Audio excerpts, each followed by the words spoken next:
देखो, financial derivatives होता क्या है, ये हम लोग पहली बार पढ़ रहे हैं। फिनेंशियल डेरिवेटिव्स होता है जैसे आज हम लोग बहुत सारी चीज में पैसा लगाते हैं और हम लोग को फ्यूचर में फिर उससे फायदा होता है, जैसे बहुत सारा कॉन्ट्रैक्ट करते हैं। बट यहाँ पे चार टॉपिक हम लोग कवर करेंगे। पहला ऑप्शंस, दूसरा स्वैप, तीसरा फॉरवर्ड कॉन्ट्रैक्ट। ये सब कॉन्ट्रैक्ट है, option contract, swap contract, forward contract, future contract. ये सब लिखने की जरूरत नहीं है, हम वीडियो दे देंगे, सिर्फ सुनो। तो बेसिकली इसमें हम लोग पढ़ेंगे क्या, सबसे पहले हम लोग फॉरवर्ड और फ्यूचर पढ़ेंगे, क्योंकि फॉरवर्ड और फ्यूचर में स्टूडेंट को सबसे ज्यादा कंफ्यूजन होता है। जनरली लोगों को लगता है फॉरवर्ड और फ्यूचर एक ही चीज है, पर दोनों में बहुत माइनर माइनर डिफरेंसेस हैं। फॉरवर्ड कॉन्ट्रैक्ट क्या होता है पहले पढ़ते हैं।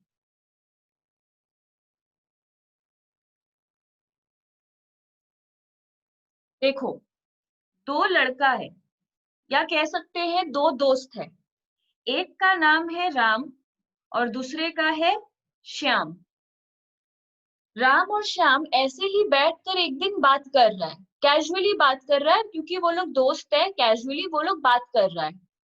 तो ये लोग किस टॉपिक पे बात कर रहा है, गोल्ड के बारे में। ये लोग बोल रहा है अभी तो 10 ग्राम गोल्ड 40,000 का मिल रहा है। अभी तो 10 ग्राम गोल्ड 40,000 का मिल रहा है मार्केट में, ये अभी इसका रेट चल रहा है। जो मार्केट में रेट चल रहा है इसको हम लोग कहते हैं स्पॉट रेट। जो अभी मार्केट में चल रहा है, मतलब अभी के अभी अगर चले जाए गोल्ड के शॉप में और गोल्ड खरीदे तो कितने में मिल जाएगा, 10 ग्राम हम लोग को 40,000 में मिल जाएगा। पर ये लोग दोनों बात कर रहा है, राम बोल रहा है कि गोल्ड का दाम तो बढ़ने वाला है 3 महीने के बाद, और श्याम बोल रहा है गोल्ड का दाम गिरने वाला है 3 महीने के बाद। अब या तो दाम बढ़ेगा या तो दाम गिरेगा। ये बोल रहा है कि 3 मंथ्स के बाद गोल्ड का दाम 42,000 हो जाएगा, और श्याम बोल रहा है गोल्ड का दाम 3 महीने के बाद 35,000 हो जाएगा। मतलब ये गिरने की बात कर रहा है, ये बढ़ने की बात कर रहा है। अब इसी तरह ऐसे ही कैजुअली दोनों के बीच में शर्त लग गया कि ठीक है, हम लोग के बीच में शर्त लग गया है कि 3 महीने के बाद, ये बोला कि ये सेलर है, ये बायर है। ये बोल रहा है कि गोल्ड का दाम फ्यूचर में बढ़ेगा, 3 महीने के बाद गोल्ड का दाम बढ़ेगा, तो तुम मेरे को गोल्ड पर ये कॉन्ट्रैक्ट में क्या होता है, 3 महीने के बाद ये गोल्ड खरीदेगा, पर इसको आज के रेट में ही खरीदेगा, 40,000 में ही खरीदेगा। कॉन्ट्रैक्ट आज हुआ है तो आज के रेट में ये 3 महीने के बाद गोल्ड ले जाएगा। मतलब राम क्या करेगा, 3 महीने के बाद आएगा और 40,000 श्याम को देगा और गोल्ड खरीद के लेके चला जाएगा।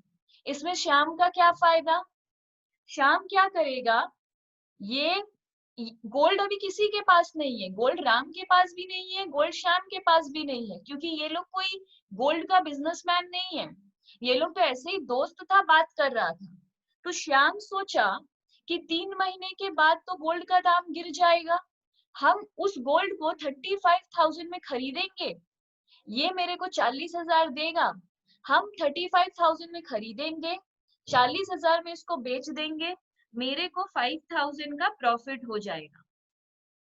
और राम सोच रहा है कि गोल्ड का दाम तो 42,000 हो जाएगा, पर हम इससे वही गोल्ड 40,000 में खरीदेंगे, तो मेरे को 2,000 का फायदा हो जाएगा।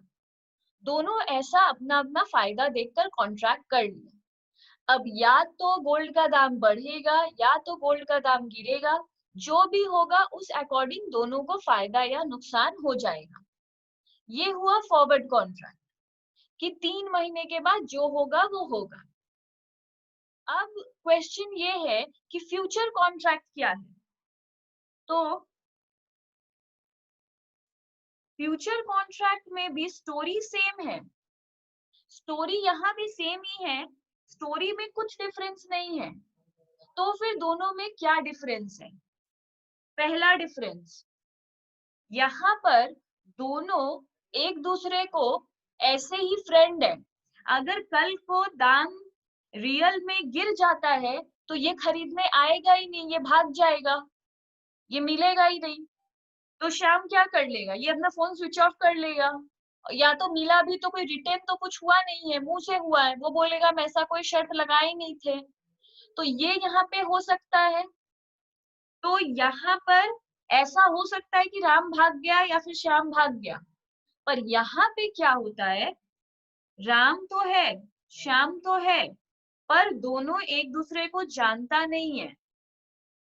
दोनों के बीच में यहाँ पर कोई फिनेंशियल इंस्टीट्यूशन है। फिनेंशियल इंस्टीट्यूशन में कोई भी हो सकता है, हम लोग कह देते हैं कि बैंक है।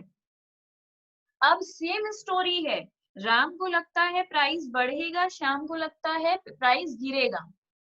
दोनों जन बैंक से बात किया है, एक दूसरे को ये लोग जानते भी नहीं है। तो जो भी होगा, मतलब अगर प्राइस बढ़ेगा तो इसका बैंक को ये पैसा देगा, मतलब बैंक से गोल्ड खरीद के ले जाएगा, और अगर गिरेगा तो ये बैंक को गोल्ड बेचेगा। इस केस में ये लोग भाग नहीं सकता है। क्यों भाग नहीं सकता है? क्योंकि यहाँ पे मार्जिन रिक्वायरमेंट होता है। मार्जिन रिक्वायरमेंट मतलब बैंक क्या करता है, दोनों से 10-10 हजार नहीं, 40-40 हजार, जो स्पॉट रेट वाला रेट है, मतलब आज जो गोल्ड का दाम है, बैंक दोनों से वो अमाउंट पहले ही डिपॉजिट की तरह ले लेता है। बोलता है जो भी होगा 3 महीने के बाद, अगर आपको फायदा होगा तो आपका 40,000 के साथ 5,000 और दे देंगे, और इसको बोलता है अगर आपका फायदा होगा तो आपको प्रॉफिट के साथ हम पैसा वापस कर देंगे। और दोनों क्यों ट्रस्ट करता है? क्योंकि बैंक है, बैंक के ऊपर तो लोग ट्रस्ट करते ही हैं।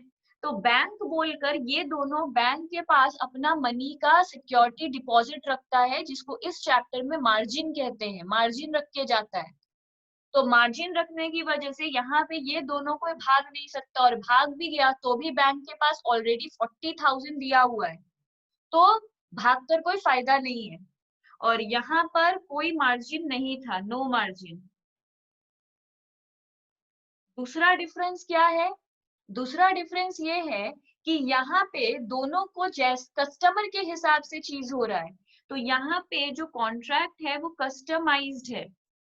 कस्टमाइज्ड है मतलब दोनों को जैसा समझ में आ रहा है वैसा, कस्टमर अपने हिसाब से रूल नहीं बना रहा है, बैंक का जो रूल है वही फॉलो करना होगा, मतलब स्टैंडर्डाइज्ड है। स्टैंडर्डाइज्ड का मतलब होता है स्टैंडर्ड रूल बना हुआ है, वही फॉलो करना होगा, स्टैंडर्ड चीज फिक्स्ड है। इसमें है हम लोग का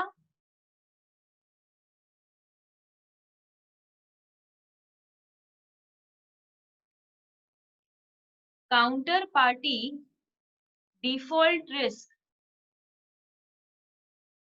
काउंटर मतलब एक दूसरे का, जैसे तुम मेरे काउंटर हो, हम तुम्हारे काउंटर हैं, तो एक दूसरे का डिफॉल्ट करने का रिस्क यहाँ पे रहता है कि भाग गए। यहाँ पे नो काउंटर डिफॉल्ट रिस्क। यहाँ हम लोग का जो होता है, यहाँ नो रूल्स एंड रेगुलेशंस।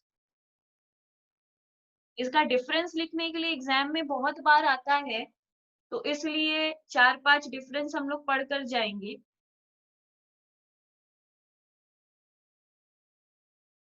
क्योंकि बुक्स में अगर इसका डेफिनेशन पढ़ते हैं तो दोनों एक ही डेफिनेशन लगता है, दोनों के डेफिनेशन में कोई डिफरेंस नहीं है। यहाँ पे जो होता है, ये जो होता है ये ओवर द काउंटर होता है, ये बहुत इंपॉर्टेंट बात है। ये सबसे एमसीक्यू भी बहुत ज्यादा आता है, हम जो भी कुछ बोल रहे हैं वो एग्जाम रिलेटेड ही बोल रहे हैं, अननेसेसरी कुछ नहीं बोलते हम। ओवर द काउंटर है मतलब ऐसे ही आपस में कॉन्ट्रैक्ट कर लिया, बैठा हुआ था और कॉन्ट्रैक्ट कर लिया, उसको कहते हैं ओवर द काउंटर। किसी के पास जाने की जरूरत नहीं है, इस केस में हम लोग कहते हैं एक्सचेंज ट्रेडेड। एक्सचेंज ट्रेडेड मतलब कहीं पर कोई बीच में एक एक्सचेंज इन्वॉल्व है, मतलब बैंक या फिर कोई सेबी का कोई आदमी है, पार्टिसिपेंट है, कोई डिपॉट है, कोई भी बीच में इंटरमीडियरी है, इसलिए एक्सचेंज ट्रेडेड है, वो ओवर द काउंटर है। तो यहाँ पे हम लोग का थ्योरी ये था फॉरवर्ड और फ्यूचर को लेकर, पर इसके ऊपर अभी सम्स करेंगे। अच्छा, तो ये था ये दोनों। अभी स्वैप कॉन्ट्रैक्ट क्या है? स्वैप का मतलब सबको पता है, एक्सचेंज, अदला बदली। स्वैप का डिक्शनरी मीनिंग अगर जाके गूगल में सर्च करे तो बोलेगा एक्सचेंज, इसका वो उस और उसका ये, इधर उधर कर देना। तो इस कॉन्ट्रैक्ट में फायदा और नुकसान कैसे था फॉरवर्ड और फ्यूचर में, ये 3 महीने बाद पता चलता है। तो ये सब हाई रिस्क होता है। किसी अगर फायदा होगा तो बहुत फायदा हो जाएगा, लॉस होगा तो बहुत का लॉस हो जाएगा। पूरा जुआ जैसा होता है, बट ये लीगल होता है। तो स्वैप में क्या हो जाता है? स्वैप में बेसिकली सोचो, अगेन इसमें दो आदमी है, एक राम है और एक श्याम है। राम को खाने का मन है एप्पल और श्याम को खाने का मन है ऑरेंज। एप्पल मिलता है 100 रुपया किलो कोलकाता में, और ऑरेंज मिलता है 100 रुपया किलो मुंबई में। ये कोलकाता का है और ये मुंबई का है।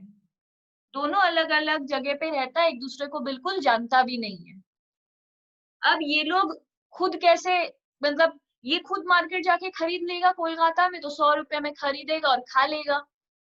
उसको भी ऑरेंज खाना है तो 100 रुपया में खरीदेगा और खा लेगा, ठीक है। पर एक दिन हम चले गए तो बीच में एक बैंक या फिर कोई भी इंटरमीडियरी चला गया, बोला देखो तुम लोग को तो खाना ही है, तुम लोग को तो एप्पल खाना है और तुमको ऑरेंज खाना है, उसमें कोई प्रॉब्लम नहीं है, पर अगर इसमें भी तुम लोग का फायदा हो जाए तो राम बोला कैसे कोई फायदा होगा, हमको तो 100 रुपया का किलो का एप्पल है तो हमको तो उतने में ही मिलेगा। बोला नहीं, एक काम करो, तुमको एप्पल खाना है, तुम ऑरेंज में पैसा लगाओ, और तुमको ऑरेंज खाना है तुम एप्पल में पैसा लगाओ। मतलब कोलकाता में ऑरेंज है, एप्पल है 100 रुपया किलो, पर ऑरेंज है 20 रुपया किलो, और मुंबई में ऑरेंज था 100 रुपया किलो पर एप्पल है 20 रुपया किलो। तो तो दोनों बोल रहा है कि अरे पर खाना है एप्पल, ऑरेंज सस्ता है तो जाके हम ऑरेंज खा लें। और 1 मिनट मैम। तो राम को खाना था एप्पल, पर ये आदमी बोल रहा है तुम खरीद लो ऑरेंज, और ये इसको बोल रहा है कि तुमको खाना था ऑरेंज पर तुम खरीद लो एप्पल। तो ये लोग बोल रहे हैं ऐसे कैसे, हमको जो खाना है वो ही खाएंगे, जो सस्ता है वो जाके तो खा नहीं लेंगे। तो बोला तुम एक बार के लिए खरीदो ना। बोला ठीक है। तो ये जाके खरीद लिया ऑरेंज और ये जाके खरीद लिया एप्पल। अब बोला मेरे को दे दो, तो ये लोग दोनों इसको दे दिया। अब ये क्या किया, इसको दे दिया ऑरेंज 20 रुपए में और इसको दे दिया एप्पल 20 रुपए वाला। तो दोनों को वही मिला जो उन लोग को चाहिए था, पर कम दाम में। बदले में बैंक क्या किया, बैंक बोला तुम मेरे को दे दो 10 रुपया कमीशन, तुम भी दे दो मेरे को 10 रुपया कमीशन। तो फायदा हुआ कि नुकसान हुआ, ये कैसे देखेंगे, देखो। अब हम लोग पढ़ते हैं इफेक्ट विदाउट स्वैप।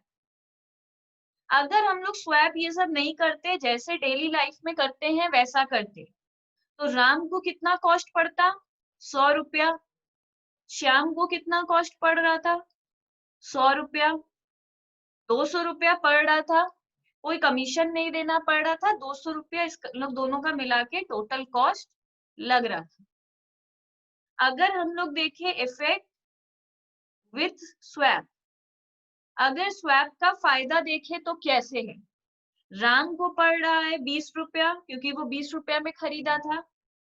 श्याम को भी पड़ा 20 रुपया, 40 रुपया पड़ा टोटल कॉस्ट। कमीशन देना पड़ा दोनों जन को 10 रुपया 10 रुपया, मतलब 20 रुपया कमीशन। टोटल कॉस्ट कितना लगा? 60 रुपया। गेन कितने का हो गया? 200 माइनस 60। टोटल फायदा हो गया 140 रुपया का। राम का फायदा हुआ 140 का आधा 70 रुपीज, और एस का फायदा हुआ 140 का आधा 70 रुपीज। तो दोनों जन का 70-70 बच गया। मतलब राम का लग रहा था 100 रुपया, ऐसे लगा 30 रुपया, और श्याम का भी लग रहा था 100 रुपया और ऐसे लगा 30 रुपया। तो दोनों जन का 70-70 फायदा हुआ। जिसको जो खाना था वो वही खाया। इसलिए हम लोग स्वैप में इन्वेस्ट करते हैं। Meaning of derivatives. Derivative is a financial instrument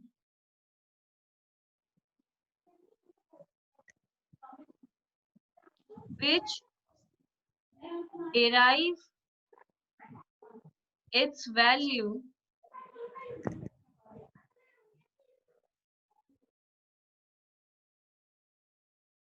from an underlying asset।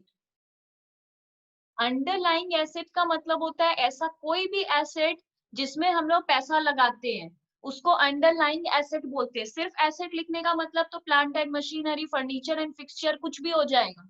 Underlying asset होता है इस तरीके का चीज जिसमें हम लोग पैसा लगाते हैं, दाम बढ़ने गिरने का चांस होता है। तो अंडरलाइंग एसेट का एग्जाम्पल होता है गोल्ड, कोई भी तरीके का करेंसी, उसको कहते हैं अंडरलाइंग एसेट। तो इसके डेफिनेशन में अंडरलाइंग एसेट लिखना बहुत जरूरी है। Underlying asset means shares, comma debenture, comma bonds, comma commodity. Commodity मतलब लोग टी में, शुगर में, अनियन में, पोटैटो में, ये सब में भी ट्रेड करते हैं। जैसे कि एक बार हम बैंक में गए थे और बोले थे कि मेरे को पैसा लगाना है, इन्वेस्ट करना है, तो वो मेरा इन्वेस्ट कर रहा था। पर जनरली लोग पूछते नहीं है कि आप मेरे पैसे का किस में ट्रेड करेंगे। जो नॉलेजेबल होता है, ये सब मैटर जानता है, वो जाके ये क्वेश्चन करता है। नहीं तो आम आदमी एफडी करता है और आ जाता है। कभी ये पूछता नहीं है कि आप मेरे इस एफडी के पैसे को कहाँ लगाने वाले हो। जनरली लोग 50,000 लेकर जाता है, 1 लाख लेके जाता है, उसका एफडी करके आ जाता है, फॉर्म भरता है, पैसा देता है और आ जाता है। ये कभी नहीं पूछता है कि आप इस पैसे से कहाँ ट्रेड करने वाले हैं। तो जो अगर हम लोग ये सब पूछेंगे तो बैंक का जो पोर्टफोलियो मैनेजर है या इन्वेस्टमेंट बैंकर है, वो हम लोग से बात करेगा और हम लोग को पूरा समझाएगा। तो एक बार जब हम गए थे, हम पूछे थे आप इस पैसे को कहाँ लगाएंगे, बोला था हम इसको पोटैटो में इन्वेस्ट करेंगे। तो बेसिकली कॉमोडिटी में भी ट्रेड होता है। तो commodity, comma currency.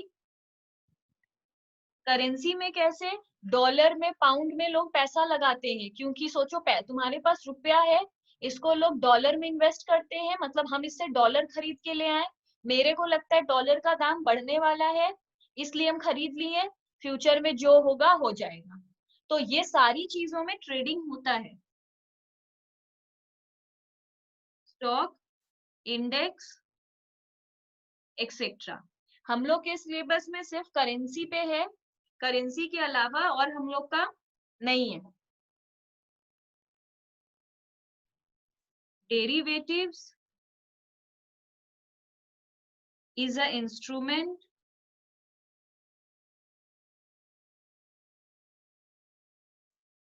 for betting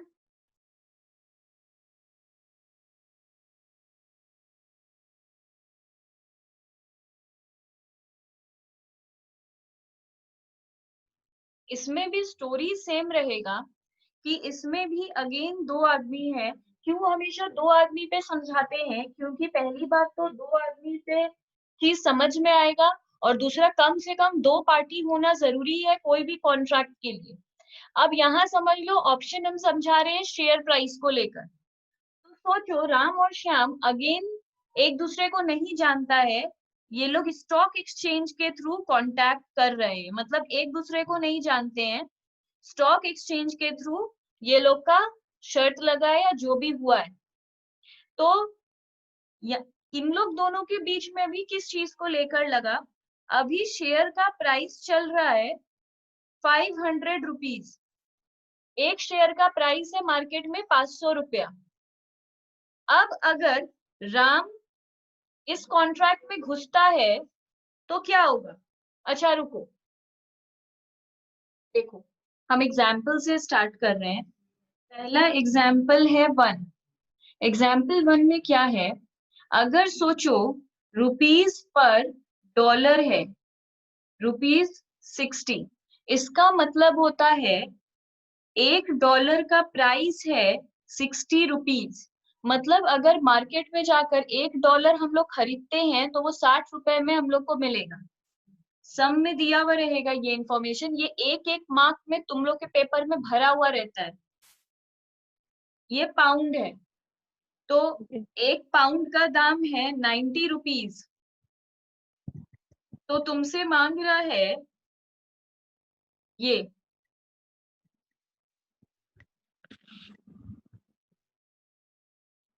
तो हम लोग को पूछ रहा है बेसिकली कि ये हम लोग का आंसर है, पर ये होता कैसे है?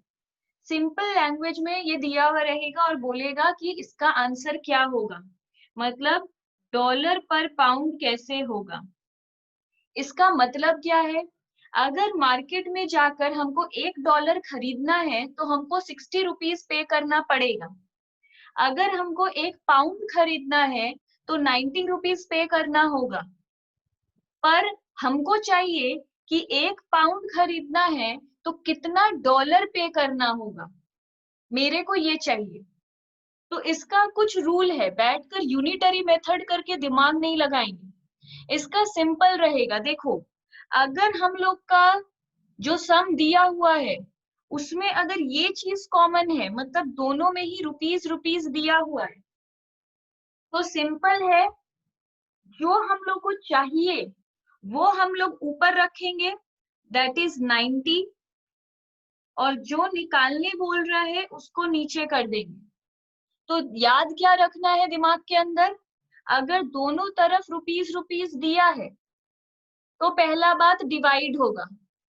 दोनों में अगर रुपीज रुपीज दिया है तो डिवाइड होगा, और जो हम लोग खरीदना चाहते हैं उसका वाला रेट को ऊपर रखेंगे, और जो ईच मतलब कितना डॉलर पे करना है, 1 पाउंड खरीदना है तो कितना डॉलर पे करना है ये देगा, वो उसको नीचे रखेंगे, तो आ जाएगा $1.5। ये इस तरह ट्रिक याद रखते जाना होगा। अब एग्जाम्पल टू में बोल रहा है रुपीस पर डॉलर है 60 रुपीज, रुपीस पर पाउंड है 90 रुपीज। तो हम लोग से मांग रहा है पाउंड पर डॉलर कितना होगा। हो गया। अब एग्जाम्पल 3 है। एग्जाम्पल 3 में बोल रहा है suppose the spot quote is pound per dollar is equal to pound 0.6752 dash 60 today, and after 3 months swap points are 8/5. Calculate forward rate. देखो अभी से हम लोग को बैठ के सोचना, ये जो हम बोले कि टेबल में बैठे हुए थे और शर्त लगा लिए, रियल लाइफ में तो वैसे नहीं होता होगा ना कि दो दोस्त बैठा हुआ है और फॉरवर्ड कॉन्ट्रैक्ट कर लिया बिना कुछ सोचे समझे।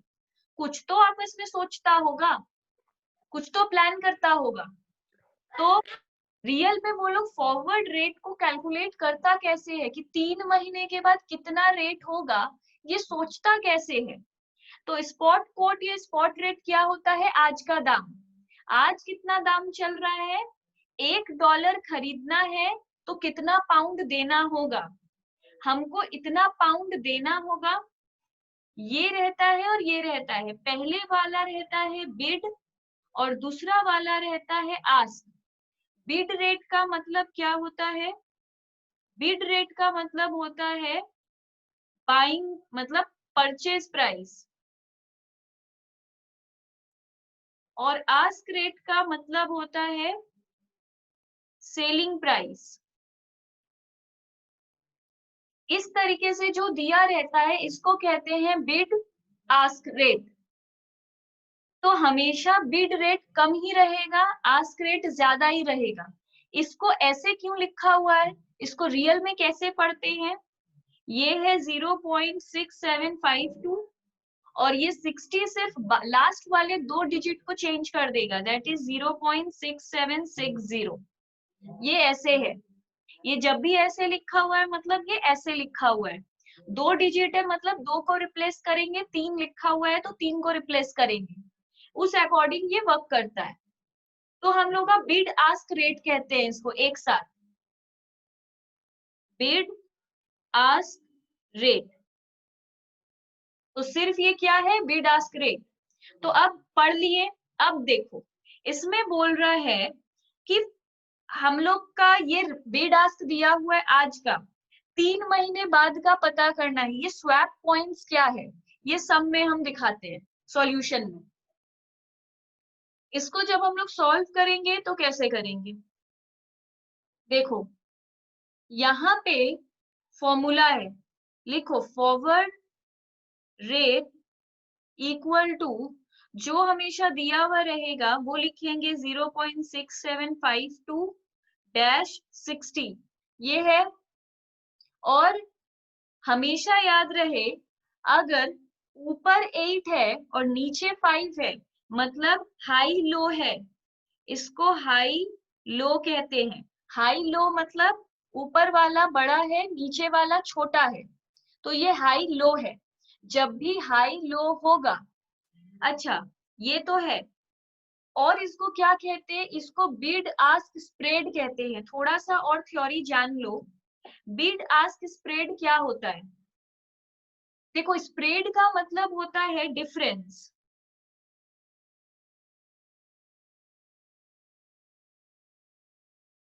स्प्रेड का मतलब होता है डिफरेंस, या फिर हम लोग कह सकते हैं प्रॉफिट। पर इस चैप्टर में, इस सब्जेक्ट में प्रॉफिट ये सब जैसा कोई वर्ड यूज नहीं किया जाता है। यहाँ पे हम लोग बोलते हैं स्प्रेड हो रहा है, स्प्रेड हो रहा है मतलब प्रॉफिट हो रहा है। तो पूछेंगे स्प्रेड है, हाँ है। तो इस तरह लैंग्वेज होता है, प्रॉफिट ये सब वर्ड नहीं बोला जाता है। तो अभी इसको कैसे करेंगे, यहाँ इन दोनों के बीच में कितना प्रॉफिट नजर आ रहा है, 8 52 में खरीद ले और 60 में बेच दे तो 8 रुपया का प्रॉफिट हो जाएगा। और मेरे को स्प्रेड भी यही दिया हुआ है, स्प्रेड मतलब स्वैप पॉइंट्स। स्वैप पॉइंट्स का मतलब ही होता है स्प्रेड। तो इसका कितना सारा नाम है देख लो, स्वैप पॉइंट्स का मतलब भी होता है स्प्रेड। तो मेरे को स्प्रेड कितना दिया है, 8 5। तो 8 कैसे आया मेरा, अगर हम 52 में खरीद रहे हैं और 60 में सेल कर रहे हैं तो 8 रुपया का प्रॉफिट है।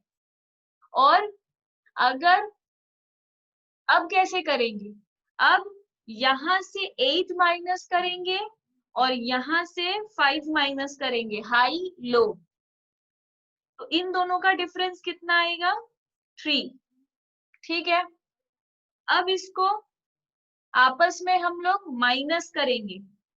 माइनस क्यों करेंगे, हाई लो रहेगा तो माइनस करेंगे। तो ये माइनस करके कितना आ जाएगा 0.6744 डैश देके 55 60 माइनस 5 55 फिर इससे इसको माइनस करके देख लो 44 ही आएगा और इन दोनों का डिफरेंस कितना आएगा 11।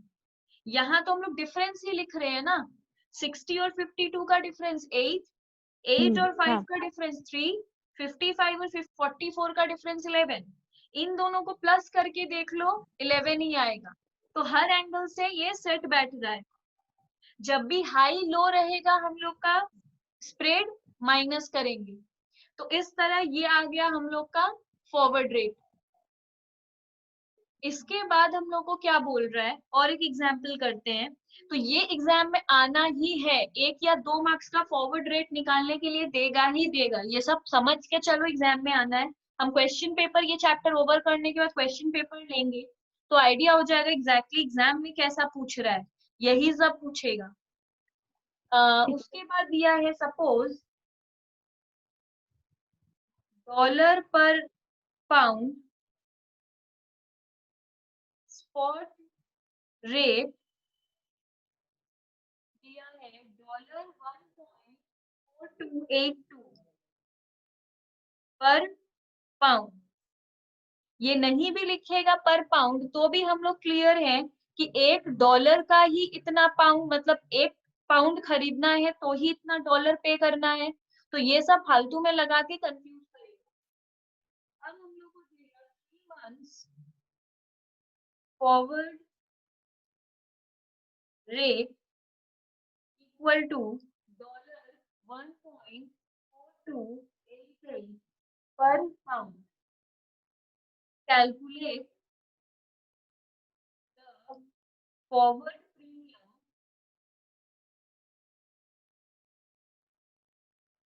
and forward discount। ये क्या क्वेश्चन हुआ? यहाँ याद रखना है प्रीमियम फॉरवर्ड प्रीमियम का मतलब होता है प्रॉफिट हो जाना, कितना प्रॉफिट हुआ। फॉरवर्ड डिस्काउंट मतलब कितना लॉस हुआ। प्रीमियम अच्छा बात है, डिस्काउंट खराब बात है। हम बायर के पर्सपेक्टिव से बता रहे हैं, अगर प्रीमियम है तो अच्छा है, अगर डिस्काउंट है तो खराब है। हम ये सब का प्रॉपर डेफिनेशन लिखा देंगे जिससे सारा बात एग्जैक्टली क्लियर हो जाएगा। हम 1-2 दिन में नोट सेंड कर देंगे। प्रीमियम का फॉर्मूला क्या है, कैसे समझ में आ रहा है मेरे को कि प्रीमियम ही है। 82 में आज का रेट है, स्पॉट रेट मतलब हम बहुत क्लियरली बताए हैं आज का rate is called spot rate और forward rate is called future का रेट, बाद का रेट। तो अगर 82 में हम शर्त लगाए हैं और आज दाम हो गया है 88, तो बायर को क्या होगा, हम आज गोल्ड, हम इसको गोल्ड बोल रहे हैं, गोल्ड से ज्यादा अच्छा से समझ में आता है। हम शर्त लगा लिए हैं कि हम 82 में ही खरीद के जाएंगे चाहे दाम जो भी हो जाए। दाम रियल में मार्केट में हो गया 88, 3 महीने के बाद दाम हो गया 88 और हमको वो सामान कितने में मिल जा रहा है 82 में। तो मेरे को बेसिकली प्रॉफिट हो रहा है, प्रॉफिट हो रहा है तो हम क्लियर है कि प्रीमियम आएगा। तो ये लिखते वक्त हम डिस्काउंट क्यों नहीं लिखे, हम प्रीमियम ही क्यों लिखे। सम तो नहीं बोला था कि कोई मतलब प्रीमियम ही निकालो, सम ऐसा लग रहा है जैसे दोनों निकालना है। तो हमको कैसे पता प्रीमियम, हम ये देखकर समझ गए। तो प्रीमियम का फॉर्मूला क्या होता है, forward rate minus spot rate divided by spot rate into 12/n into 100%। तो फॉरवर्ड रेट कितना है 1.4288 minus 1.4282 divided by 1.4282 into 12/3 into 100%। अब इसको सॉल्व कर लो, आएगा 0.1680%। तो मेरे को इतने का फायदा होगा एक एक पाउंड खरीदने में, 1 पाउंड खरीदने में मेरे को इतना परसेंट का फायदा होगा, तो अब जितना पाउंड खरीदेंगे उतना एक्स्ट्रा प्रॉफिट। उसके बाद है एग्जाम्पल 5। एग्जाम्पल 5 में क्या है, स्पॉट कोट है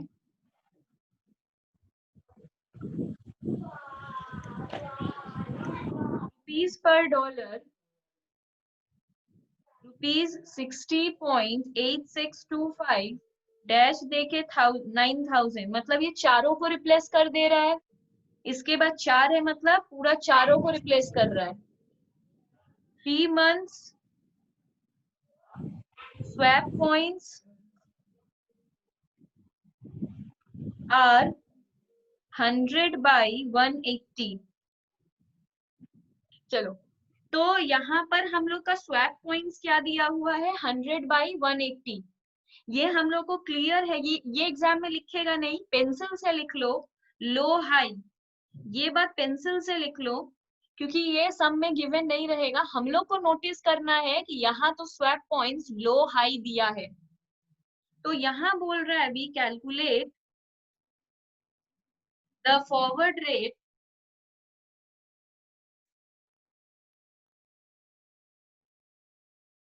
एंड फॉरवर्ड प्रीमियम।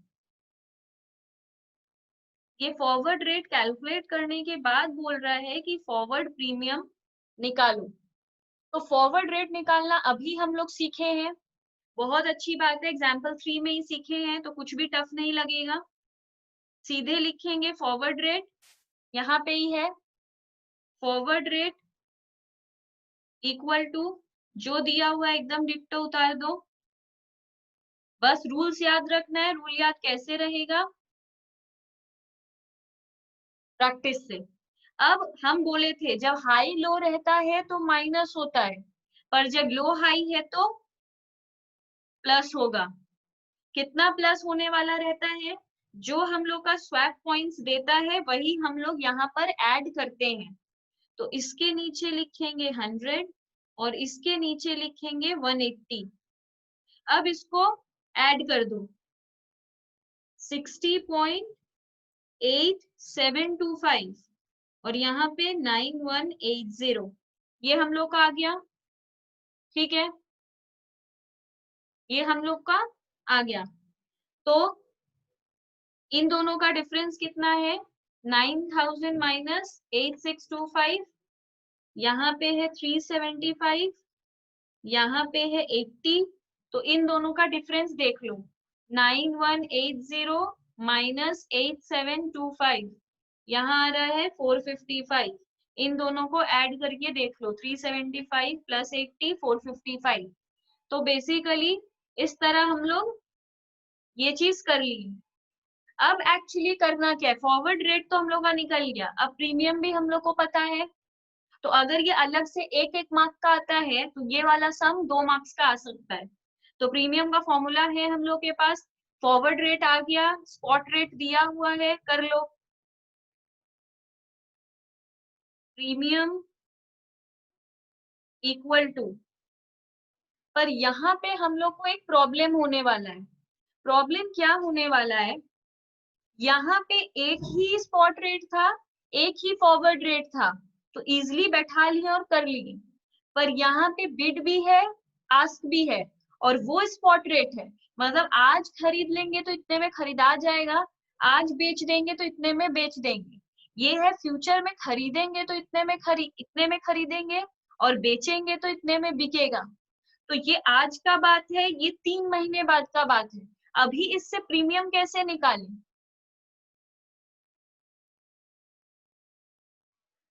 तो इसमें हम लोग क्या करेंगे, 15-20 मिनट, ये हम लोग कैसे करेंगे, इस तरह ये नहीं हो पाएगा। क्यों नहीं हो पाएगा, आंसर क्लियर है, तो कुछ नया करना होगा। यहाँ लिखेंगे स्पॉट, यहाँ लिखेंगे फॉरवर्ड, यहाँ लिखेंगे बिड, यहाँ लिखेंगे आस्क, यहाँ लिखेंगे एवरेज। स्पॉट स्पॉट का बिड कितना था, 60.8625 और ये कितना था, 60.9000। इसका बिड कितना था, 60.8725 इसका बिड था 60.9180। तो अभी हम लोग को एवरेज करना है। एवरेज किसका? बिड और आस्क का एवरेज। एवरेज किसका करेंगे? बिड प्लस आस्क बाई 2, मतलब 60.8625 प्लस 60.9000 डिवाइडेड बाई 2, तो कितना आ जाएगा? 60.8813। एक बार चेक कर लो।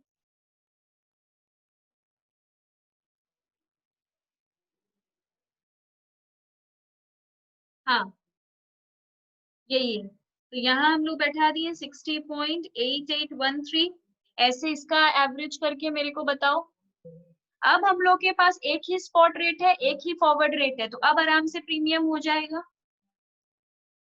प्रीमियम का फॉर्मूला था forward rate minus spot rate by spot rate into 12/n into 100%।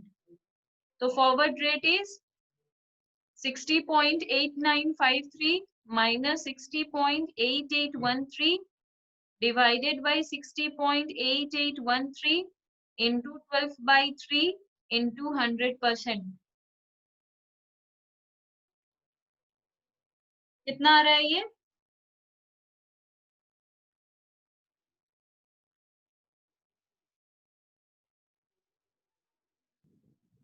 अब एग्जाम्पल 6। एग्जाम्पल 6 में हम लोग का क्या है? एग्जाम्पल 6 में है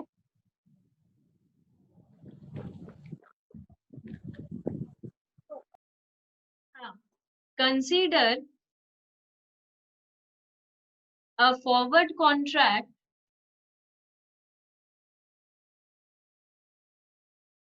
on a non dividend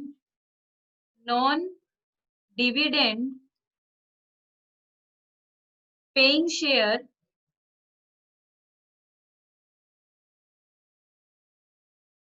which is available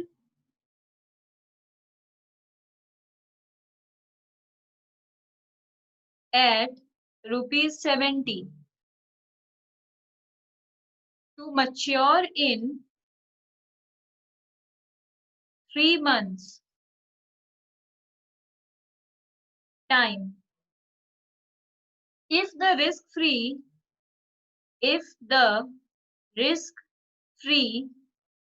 rate of interest लिखो, rate of interest is 8% per annum compounded continuously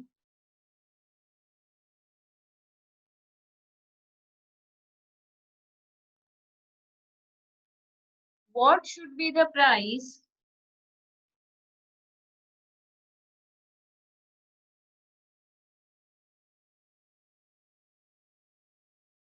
of the forward contract?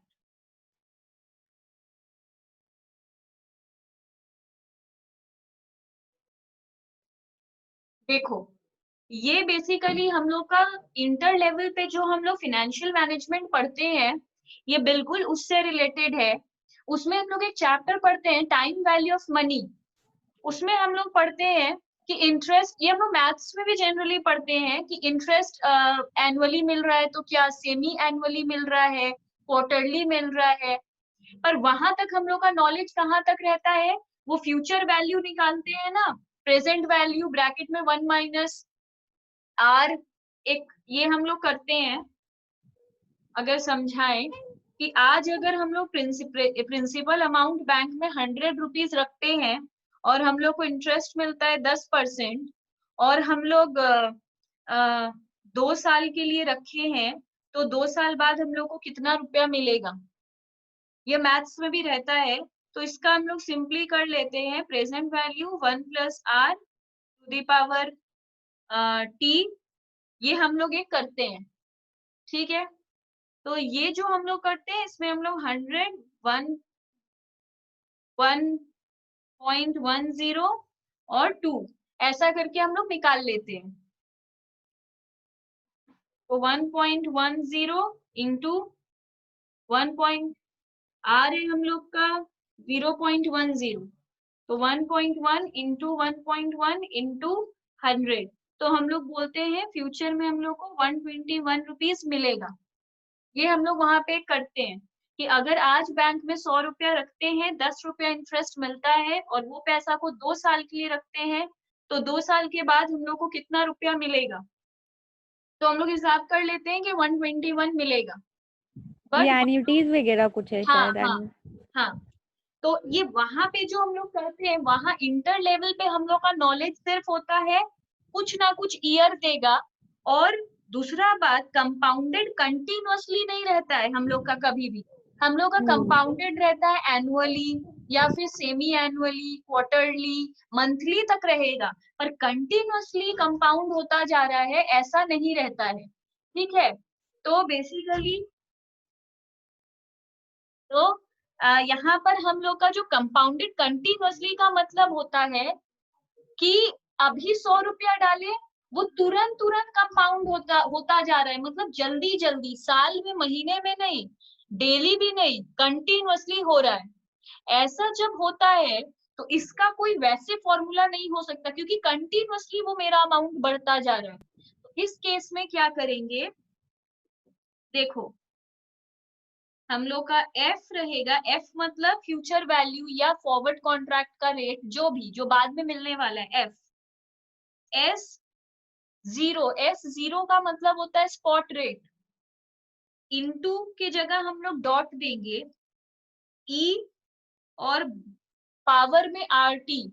ई का मतलब होता है एक्सपोनेंशियल, जब भी कोई चीज इंफिनिटी तक जाता है ना, एंड तक जाता है, जिसका कोई एंड नहीं है, होता जा रहा है होता जा रहा है, उस टाइम हम लोग ई लेते हैं, मतलब एक्सपोनेंशियल लेते हैं। और आर टी तो है ही, रेट और टाइम। तो इसको हम लोग कैसे करेंगे, यहां तुम लिख लो, where S O equal to spot rate. इस सम में हम लोग का स्पॉट रेट कितना है, consider a forward contract on a non dividend paying share which is available at ₹70। अभी अवेलेबल कितने में है ये वाला शेयर, 70 रुपीज रुपया में। में। हाँ, अगर अभी अवेलेबल है तो ये स्पॉट रेट है, इसमें कोई डाउट नहीं होना चाहिए। फिर बोल रहा है ई का मतलब होता है एक्सपोनेंट, एक्सपोनेंट इसका वैल्यू फिक्स है 2 पॉइंट, ये लर्न करके जाना होगा, 2.71828, ये ब्रैकेट में लिख लो लर्न। ये बेसिकली लॉग की टेबल से निकाला गया है, पर लॉग टेबल हम लोग को एक तो साइंटिफिक कैलकुलेटर अलाउड नहीं है, दूसरा वहां बैठ के लॉग तो कैलकुलेट करने बैठेंगे नहीं, 1 मार्क का सम रहेगा। तो हाँ, तो बेसिकली ये वैल्यू लर्न करके जाना बहुत जगह काम आएगा। तो ये हो गया। आर हम लोग का सम में क्लियरली दिया हुआ था 8%, जिसको हम लिखेंगे 0.08, और टी हम लोग को दिया हुआ है 3 महीना, मतलब 3/12, दैट इज 0.25। तो हम लोग के पास सब कुछ अवेलेबल है। इसको हम लोग करेंगे कैसे, F इक्वल टू 70 इंटू 2.7871828, और पावर में हम लोग लिखेंगे 0.08 इंटू 0.25। इसको हम लोग 70 इंटू 2.71828 और पावर में इन दोनों को इंटू कर,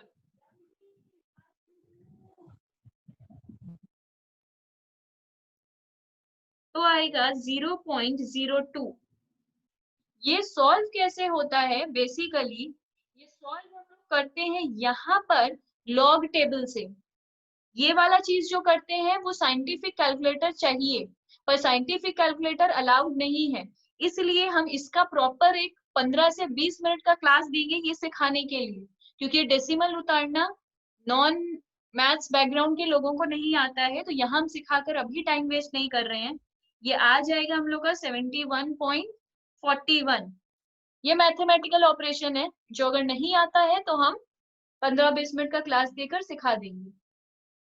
अब यहाँ पे है, ये बात क्यों इंपॉर्टेंट था कि नॉन डिविडेंड पेइंग शेयर, मतलब ये इतना इंपॉर्टेंट क्यों था, तो इसके लिए केस 1 केस 2 है।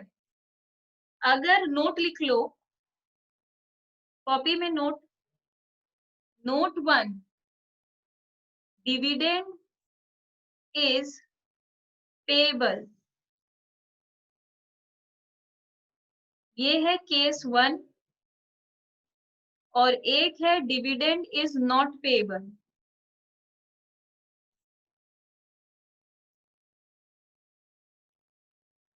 केस 2। तो अगर ये sum the dividend is not payable, तो हम लोग फॉर्मूला यूज करेंगे एफ इक्वल टू एस। तब हम लोग ये फॉर्मूला यूज करेंगे। डिविडेंड इज पेएबल रहा तो कोई और फॉर्मूला यूज करेंगे।